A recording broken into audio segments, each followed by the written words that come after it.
Section 7-5 is the last section in Chapter 7. It's called Proportions in Triangles.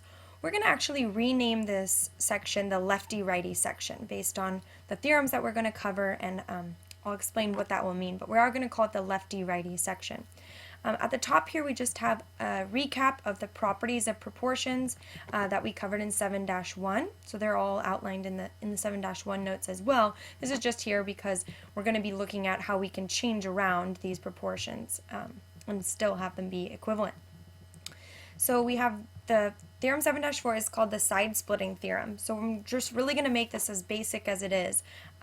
We're just going to set up a proportion saying that A over B is equal to C over D. So these are proportional based on similar triangles and the side lengths that they have. So this is the theorem, and we call it lefty-righty because I'm taking these two values from the left and making a ratio here and having it equal to another ratio of this two sides on the right hand side. So lefty, righty, that's where we came up with those values. And so it's the same thing here. If we have parallel lines, we're going to take the two values here, A and B, and have them equal to C over D. So using the properties of proportions, we can write this a little bit differently if we want. You can go back up here to these, and you can write it in any one of these ways to be equivalent proportions. So again, we're taking the left two values, A and B, and the right two values, C and D. So we're going with the lefty-righty theme for this section.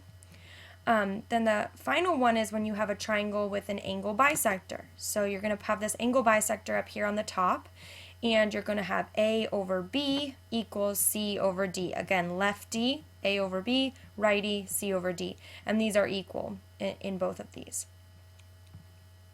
So now for some examples, we're going to take this idea of the lefty-righty, and we're going to set up a proportion. Looking at this picture, we have 10 over 8 equals x over 6, lefty, righty.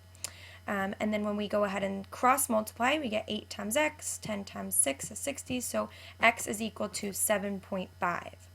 So it's really important that these parallel lines here are at the bottom of the triangle like this. So if we look at this one over here, we're going to do the lefty-righty idea as well. We're going to say lefty, x over 13 minus x equals the proportion 2 over 3. So I took x from here, so I have to take the 2 from here as well, from the same position.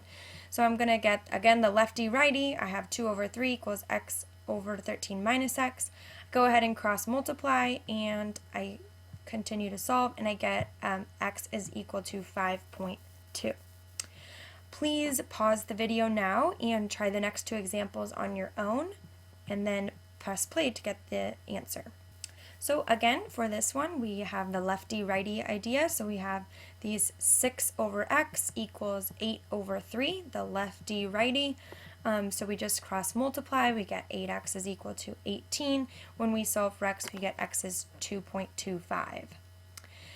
Number 2 is a little bit trickier because you needed to make sure that you found out what this length here is. You don't know the value, you know the value of the whole entire segment, and then you know this little piece is x. So here, it's going to be 22 minus whatever this piece is, because the whole length here is 22.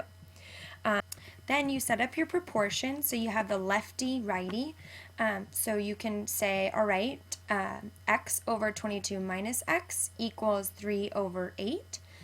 You're going to set that proportion up. You're going to cross multiply, so 3 times 22 minus x equals 8 times x.